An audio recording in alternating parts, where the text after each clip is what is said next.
마태복음 이어서 이제 마가복음을 우리가 보고 있는데, 마가복음 2장에서는 예수님의 사역이 본격적으로 시작이 되고 있을 때에 종교 지도자들과 표면적 갈등이 드러나고 있는 것을 묘사하고 있는 것이 바로 2장입니다.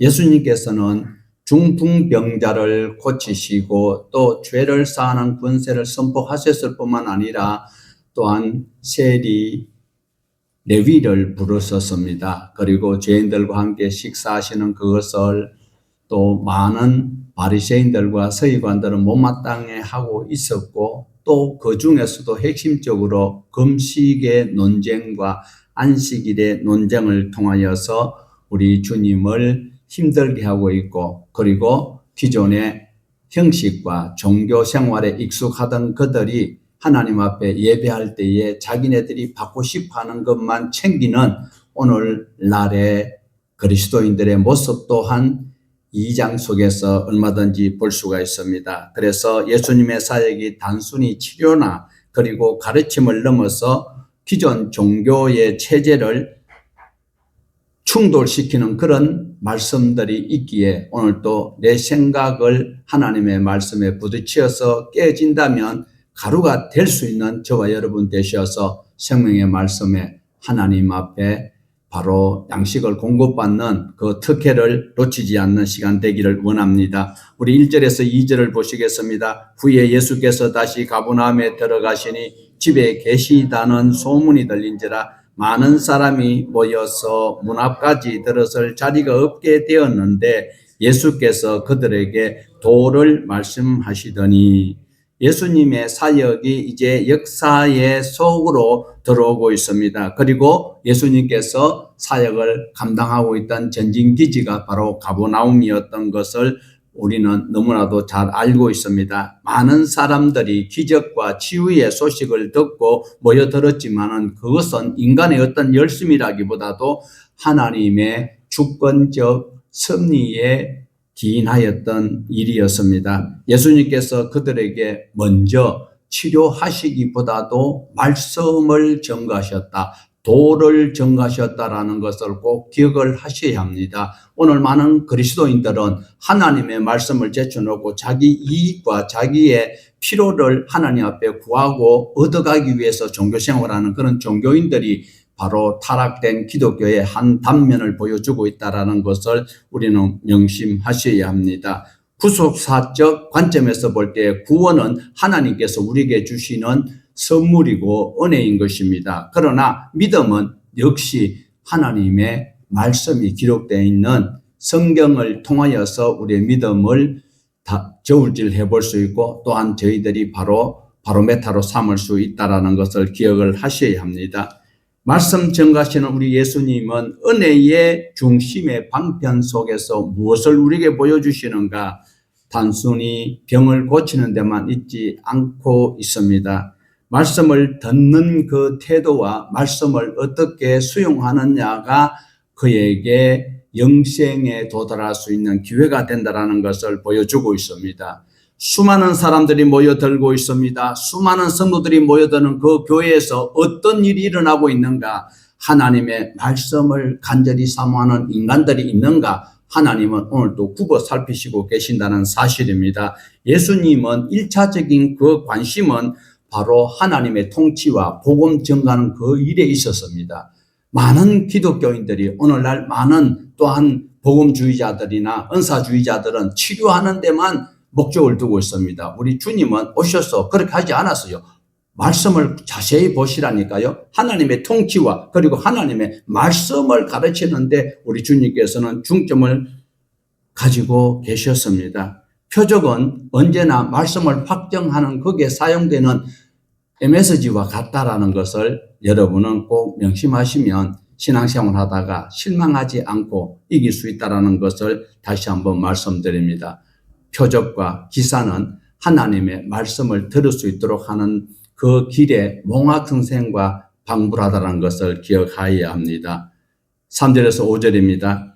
사람들이 한 중풍병자를 4사람에게 메워가지고 예수께로 올세 무리 때문에 예수께 데려갈 수 없으므로 그 계신 곳에 지붕을 뚫어 구멍을 내고 중풍병자가 누운 상을 달아내리니 예수께서 그들의 믿음을 보시고 중풍병자에게 이르시되 작은 자야 내 죄사함을 받았느니라 하시니 믿음의 본질은 구원의 우선순위를 분명하게 우리에게 보여주고 있는 장면입니다.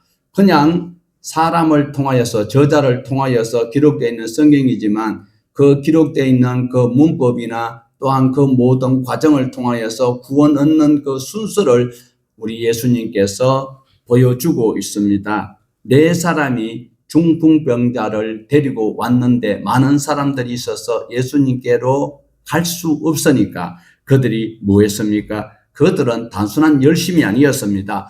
예수님을 만나야만이 내 친구가 산다. 예수님을 만나야 된다라는 그 간절한 그 믿음이 여기에서 표출되고 있는 것입니다. 믿음은 행동으로 나타나는 것이지 추상적으로 내가 아멘 믿습니다 한다고 일어나는 것은 아니다라는 것을 꼭 명심을 하셔야 합니다. 오늘 우리는 신앙하다가 장애물을 만났을 때 어떻게 합니까? 몇 번 애쓰는 척 하다가 포기하고 말 것입니다. 그러나 여기에 주인공으로 나오고 있는 4명들은 지붕 위에 올라가서 이것은 단순히 믿음의 어떠한 단순한 감정을 표현하는 것이 아니라 행동으로 나타내고 있는 하나님에 대한 신뢰가 있었기 때문에 그런 거예요. 현상 속에서 그 부작용을 걱정하여서 자기의 목적을 실천에 옮기지 아니하는 비겁함이 아니라 결과는 주님을 만나야 되겠고 하나님을 만나야 되겠고 하나님을 신뢰하는 그 신뢰성에서 그들은 남의 지붕까지도 뜯을 수 있는 이 실천에 옮기는 그 신앙을 우리에게 주시고 있는데 바로 예수님이 그들의 믿음을 보시고라고 말씀합니다. 믿음은 인간의 공로나 자격이 아니라 그리스도를 향한 의지의 신뢰가 무르익는 그 형태를 말하고 있습니다. 구속사적 관점에서 볼 때 이 믿음조차 인간에서 나오는 것이 아니라 주님께서 주시는 은혜의 방편이다라는 것입니다. 다시 말씀드리면 은혜의 선물입니다. 중요한 것은 예수님께서 선언을 하고 있습니다. 주님은 먼저 병을 고치지 아니하시고 말씀을 먼저 하셨어요. 내 죄사함을 받았느니라. 말씀이 선포되고 난 다음에 치유가 일어나는 과정을 보입니다. 인간이 살아가면서 가장 고민이 무엇입니까? 많은 철학자들이 오고 오는 세상 속에 그들이 고민하였던 것은 생사병로에 대해서 많은 고민을 하고 있습니다. 여러분, 질병은 육체의 마비가 아니라 하나님과 관계가 단절됨으로 발생하였던 그 죄가 바로 우리 인생을 무너뜨리고 우리를 힘들게 하고 있었다라는 것 소개하고 있습니다. 성경 중심의 신앙은 인간의 전적 타락을 강조하고 있습니다. 인간은 타락하였다. 인간은 죄인이다. 이것이 성경적 중심적 신학의 관점인 것입니다. 가장 시급한 것은 내 육체의 질병이 치료받는 것보다도 영혼이 회복돼야 된다는 것을 먼저 우리는 창세기부터 지금까지 읽어오고 배워왔다면 이제는 믿음의 신앙의 발걸음을 내디뎌야 할 것입니다. 그랬을 때 곧 죄사함의 혜택을 수혜를 받을 수 있습니다. 참된 믿음이란 예수 그리스도께 나아가는 것이며 또한 믿음을 통해서 하나님이 주시는 가장 큰 은혜는 눈에 보이는 문제 해결이 아니라 죄사함과 구원인 것을 알게 해주시는 성령님의 감동이 있다라는 겁니다. 자, 우리 6절에서 7절 말씀을 또 보십시다. 어떤 서기관들이 거기 앉아서 마음에 생각하기를 이 사람이 어찌 이렇게 말하는가? 신성 모독이로다. 오직 하나님 한 분 외에는 누가 능히 죄를 사하겠느냐? 예수님의 정체성과 인간의 죄에 대한 반응은 대조적으로 나타나고 있습니다. 예수님께서는 네가 죄사함을 받았느니라 이렇게 말씀을 선포할 때에 서기관들과 거기에 있던 종교 지도자들은 어떻게 해요? 이거는 신성 모독이다. 오직 죄를 사할 수 있는 분은 하나님 한 분밖에 없다. 이 표현은 맞는 말이에요. 그러나 중요한 것은 지금 네 죄사함을 받았느니라 이렇게 말씀하시고 자기 눈앞에 있는 하나님인 예수님을 보지 못하는 이 장님들이었다. 자기네들의 지식과 기득권과 그리고 자기네들이 만들어 놓은 그 율례 규례 속에 갇혀있던 그들의 모습인 것입니다. 중요한 것은 오늘 우리도 내 마음에 계시는 성령님께서 감동 주실 때에 즉각 순종하여야 합니다. 긴가민가 다음을 미루면 안 되지요. 인간의 전적 타락은 영적 무지에서 드러나기 때문에 우리는 하나님의 말씀을 바로 알고 바로 깨달아야 할 것입니다. 하나님을 바르게 인식하고 또 하나님의 말씀을 바로 깨달을 때에 우리에게는 겁과 두려움이 없어지게 되는 것입니다. 바로 참된 진리를 왜곡하고 거부하는 신천지나 구원파나 어머니 하나님이라나 엉터리 같은 그런 데 매료될 필요가 없어요. 오늘 보이는 이 예수님께서 네 죄사함을 받았느니라 이 음성은 곧 신적 권위를 표출하는 장면입니다.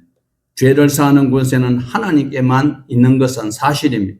예수님께서 그 선언하셨다는 것은 바로 예수님이 그 하나님과 동일하신 분이시다라는 권위를 표출하고 있는 것입니다. 오늘 여기서 두 가지를 보여줍니다. 하나는 예수님이 죄를 사하시는 하나님이시다는 진리를 여기서 표출하였고 또 하나는 인간이 진리 앞에서 자기 판단으로 저울질하다가 기회를 놓친다라는 사실입니다. 긴가민가 하다가 시간을 놓치는 어리석음을 범하는 진리를 거부하는 자가 될 수 있다라는 참된 인식은 인간의 지식이 아니고 하나님께서 주시는 은혜의 계시를 통하여서 아멘할 때에 수용할 때에 하나님께서 주시는 그 기회가 유효하다라는 겁니다.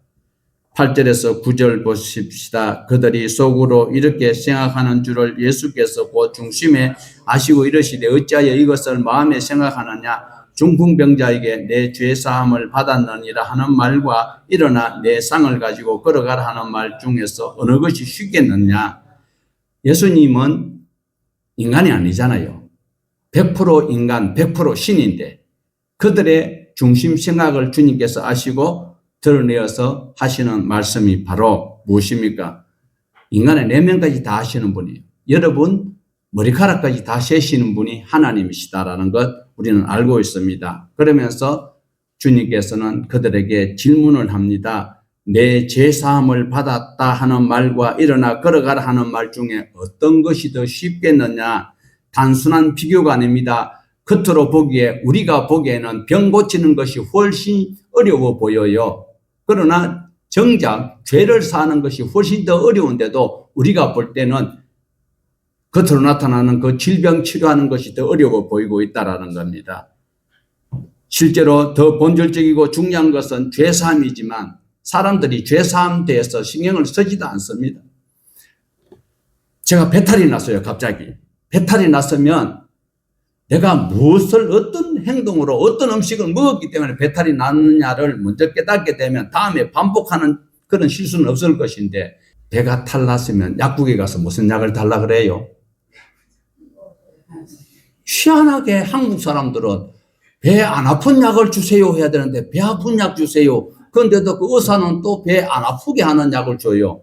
자, 여기서 죄사하는 권세를 우리가 중요하게 여긴다면 육신의 질병은 얼마든지 극복할 수 있어요.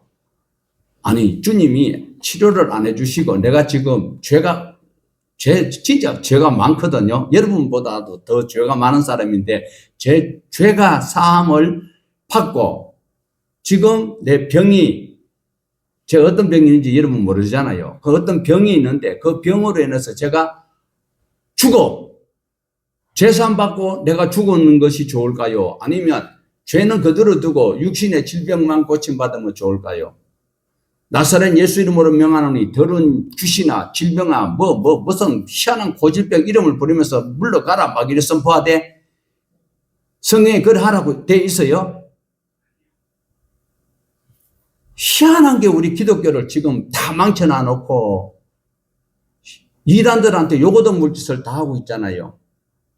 중요한 것은 드러내 보이는 그 현상을 고치기보다도 그 중심에서 병들게 하는 그것을 원인 제거하는 것을 우리 주님께서는 작업을 하고 계시는 것을 우리에게 보여주고 있습니다. 예수님은 단순히 고통을 덜어주는 것뿐만 아니라 죄를 사하고 하나님과의 관계를 개선하고 영원한 하나님의 자녀가 되어서 준비되어 있는 그 모든 것을 상속받을 수 있도록 해주시는 그 구세주를 몰라보는 이 사람들이 안타깝지 아니할 수 없습니다. 오늘 분명히 우리에게 선포합니다. 참된 구원은 외적 변화에서 주어지는 것이 아니고 바로 죄사함에서 시작된다라는 것을 귀한 은혜로 우리는 붙들어야 합니다. 우리 주님께서는 다른 것을 주시지 않고 바로 말씀 속에서 예수 그리스도를 믿는 그 믿음 속에서 모든 것이 해결될 수 있는 열쇠가 된다라는 겁니다.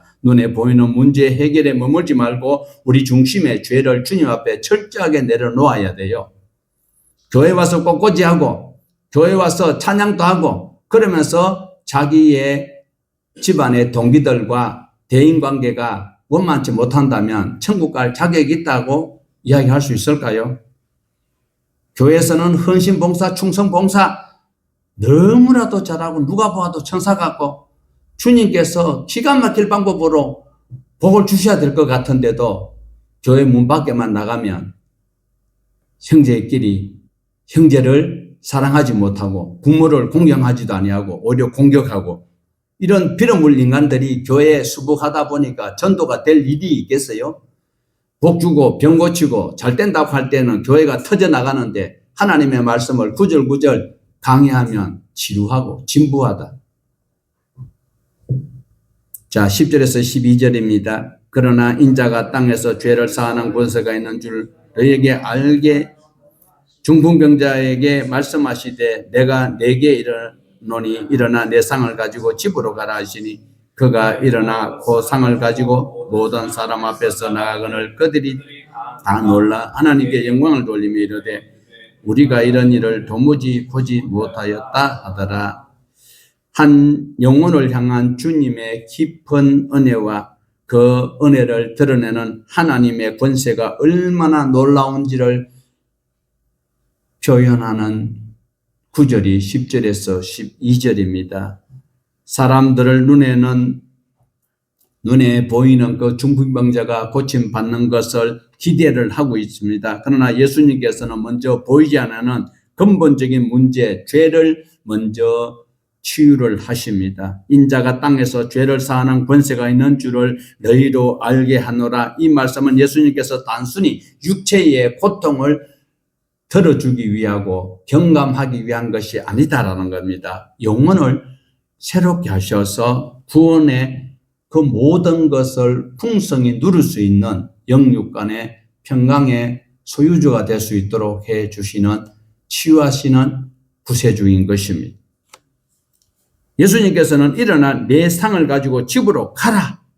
그 말씀이 바로 곧 능력이 되었다. 주님 입에서 나오시는 그 말씀이 곧 능력이 되셨다라는 것입니다. 그를 오랫동안 묶어놓았던 그 중풍병. 여러분 혹시라도 중풍병 경험해 보셨어요? 엄청 아프대요. 중풍병이 그래 아프다 하더라.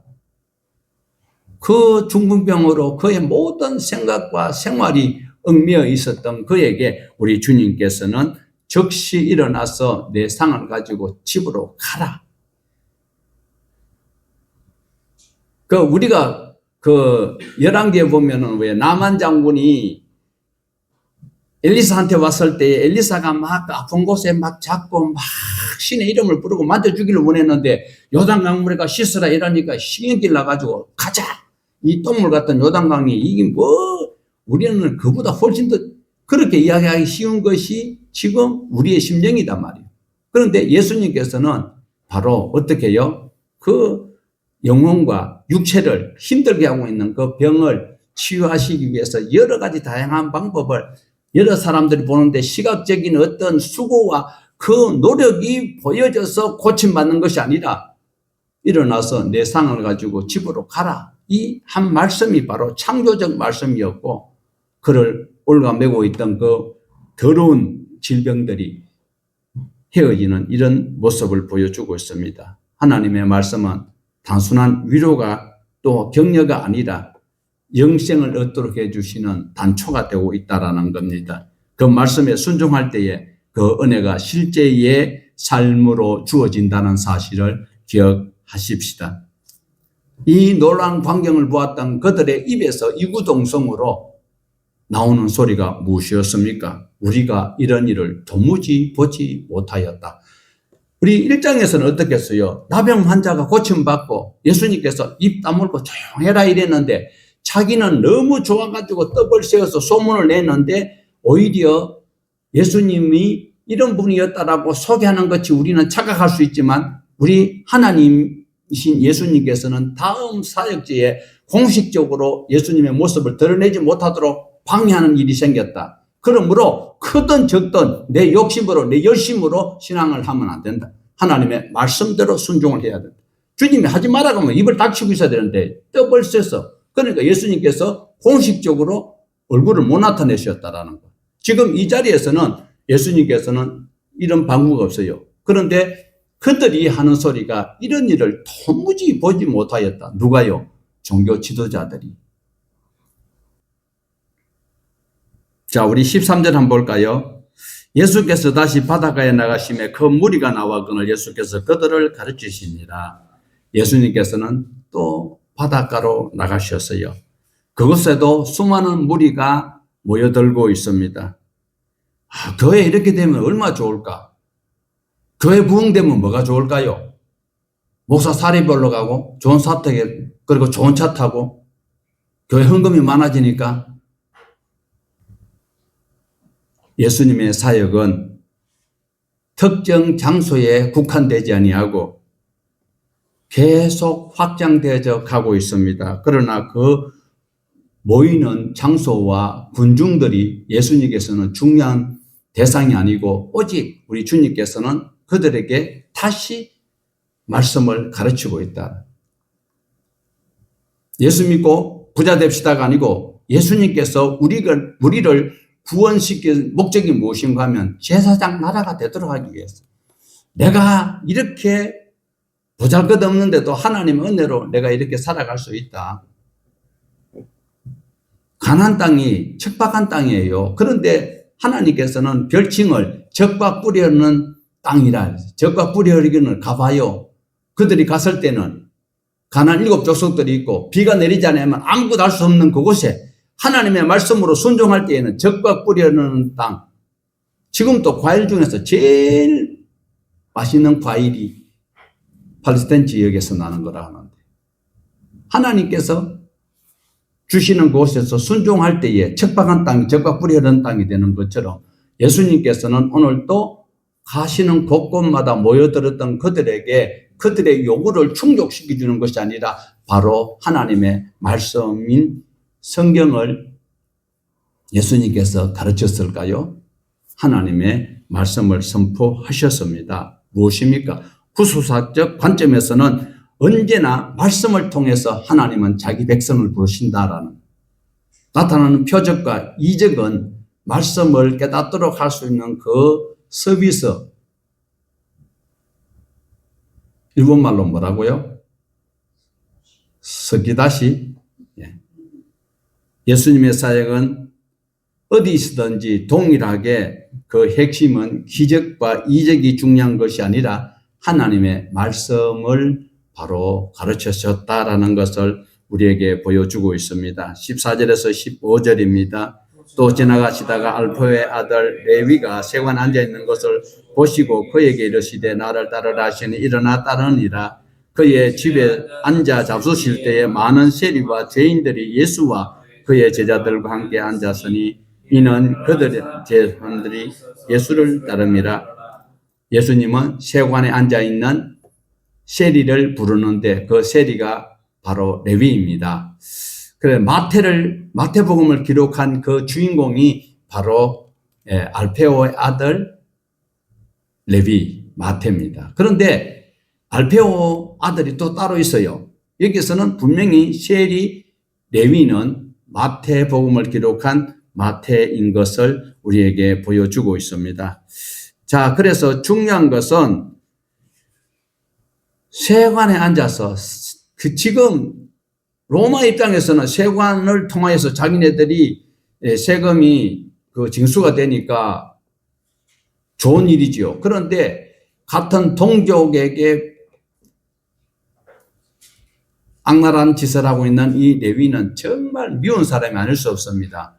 그런데 우리 주님께서는 동족에게 미움을 받고 있는 그 세리를 부르셨다. 이것을 우리에게 신학적 관점에서는 효력 있는 부르심이다. 우리 주님께서 부르시는 것은 이유 없는 부르심이 아니고 가치 없는 부르심이 아니고 아주 효력이 있다. 저와 여러분을 부르신 것은 효력 있는 부르심에서 분명히 우리에게 사명이 있는 것입니다.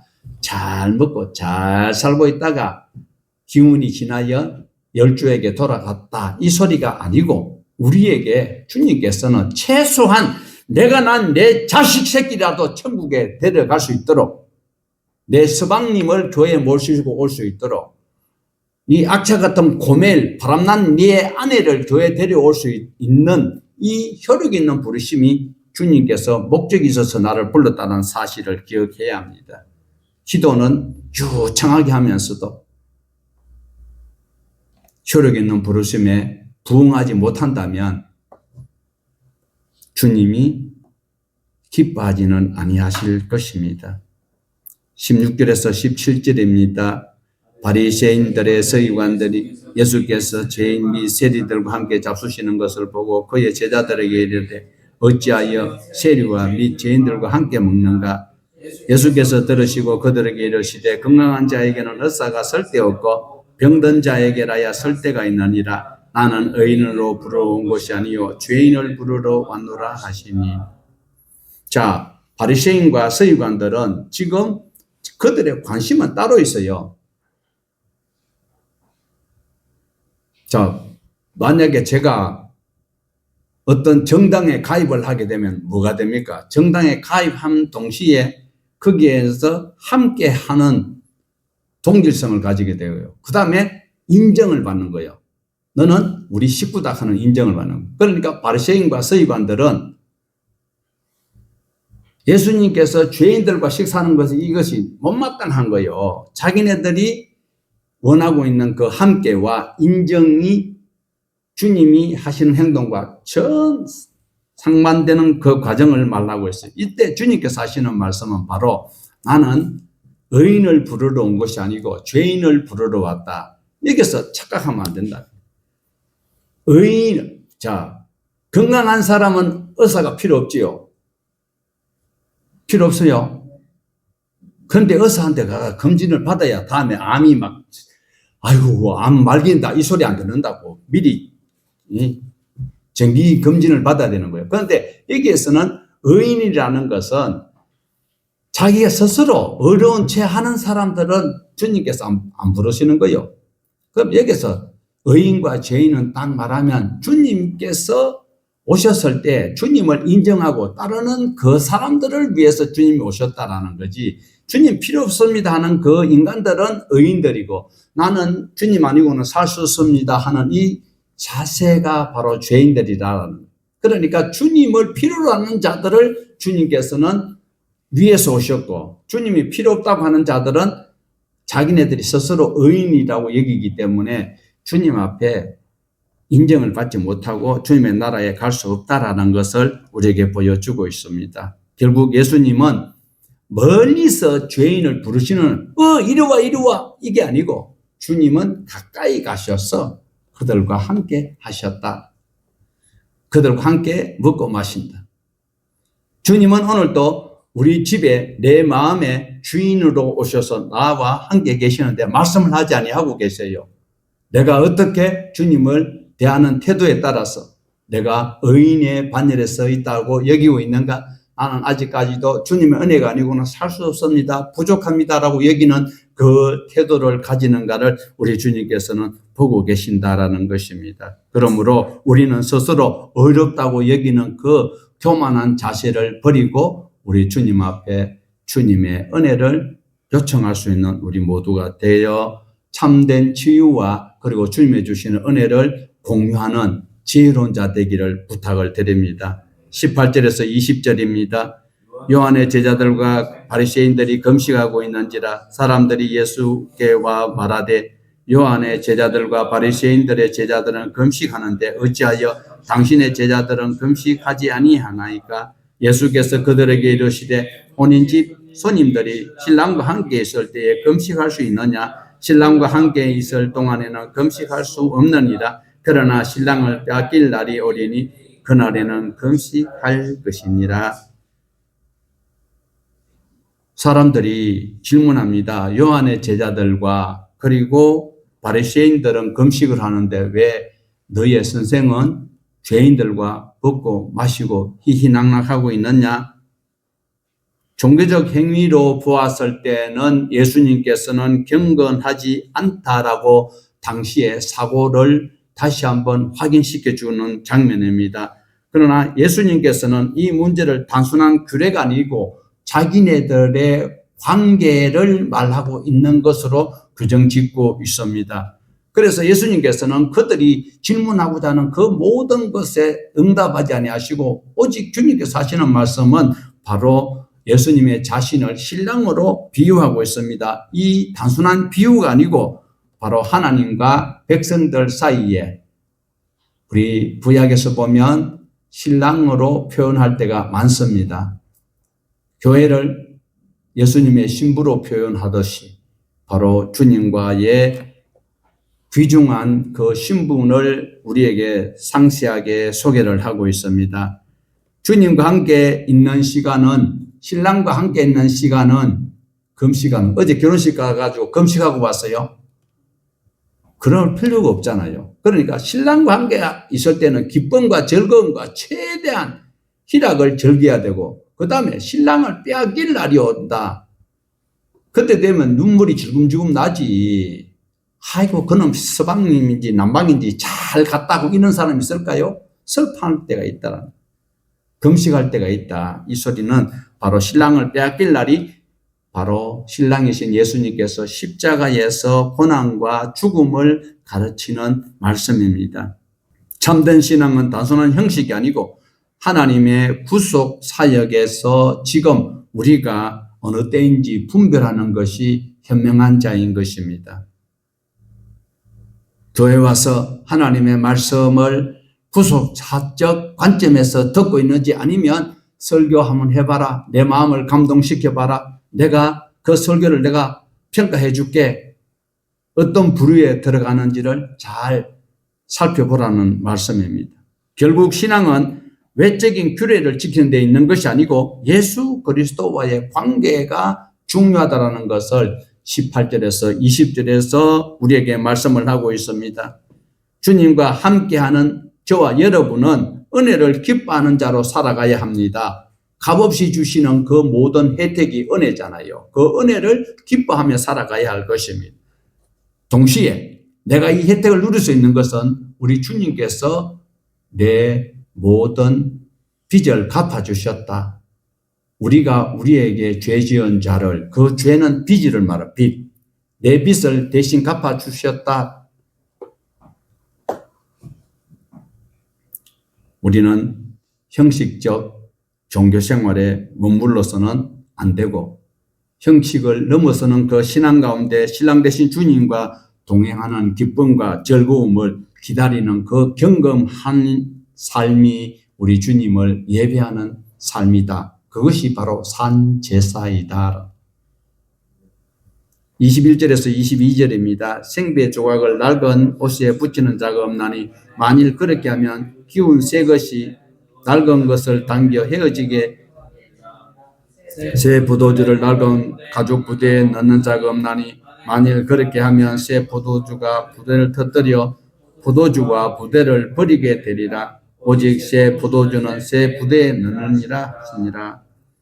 낡은 옷에 새 천을 덧붙여서 꿰매면 낡은 것이 더 헤어진다라는 상식적인 말씀을 주님께서 이들에게 지식을 더하기 위해서 하시는 말씀이 아니지요.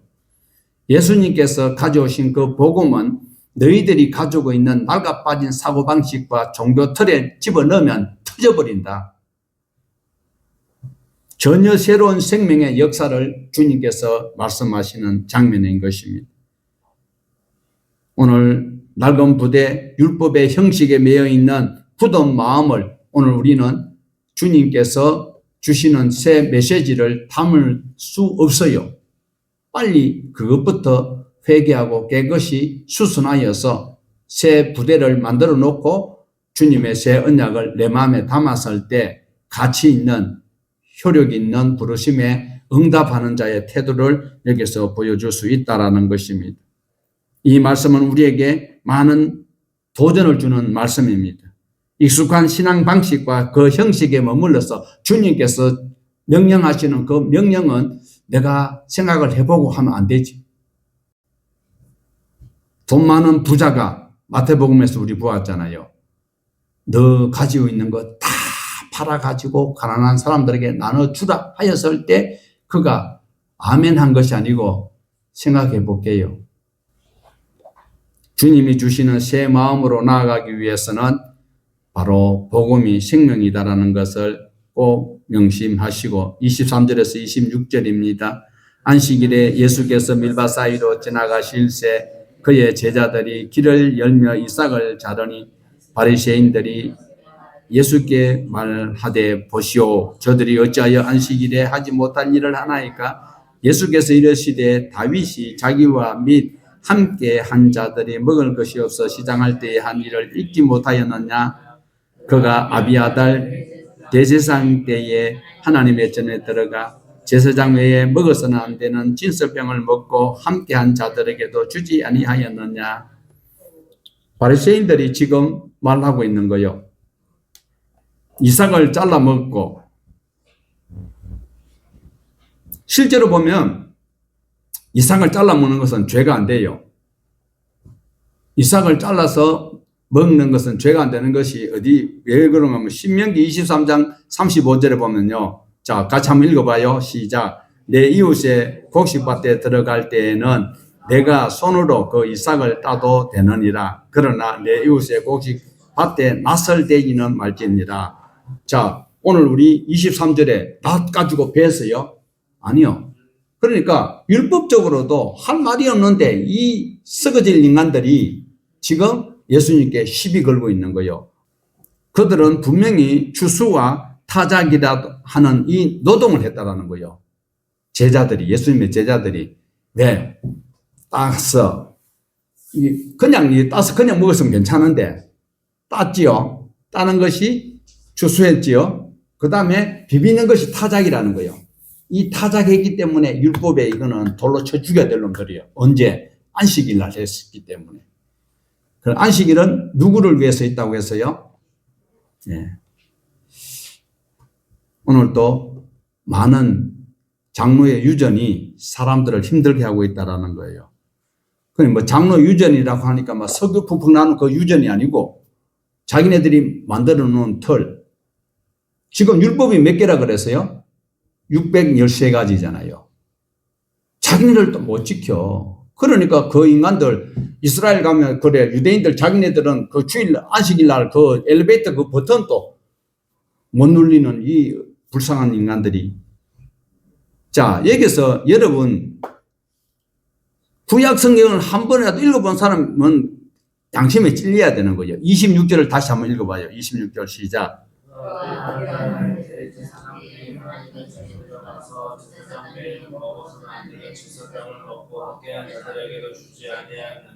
예, 여러분 신약만 읽으면 오해할 수 있는 거예요. 그런데 예수님이 몰라서 또 이 말씀을 하신 것은 아니거든요. 그러니까 아비아달 대제사장이 언제냐? 저것이 사무엘상 21장과 22장에 보면 나와요. 부모 아히멜렉이에요. 아히멜렉에게 그 떡을 주고 골리앗이 칼 줬다고 해가지고 도액이 85명을 다 했거든요. 그런데 왜 여기서는 아히멜렉이 아니고 바로 아비아달이라고 예수님께서 말씀하셨을까? 예수님이 착각하셔서 그랬을까? 그건 아니다라는 거예요. 예. 지금 마가가 기록을 하고 있는 이때에 예수님께서 하신 말씀, 그 당시에 예수님이 유대인이요, 이방인이요? 유대인 습관이 있는 거예요, 예수님도.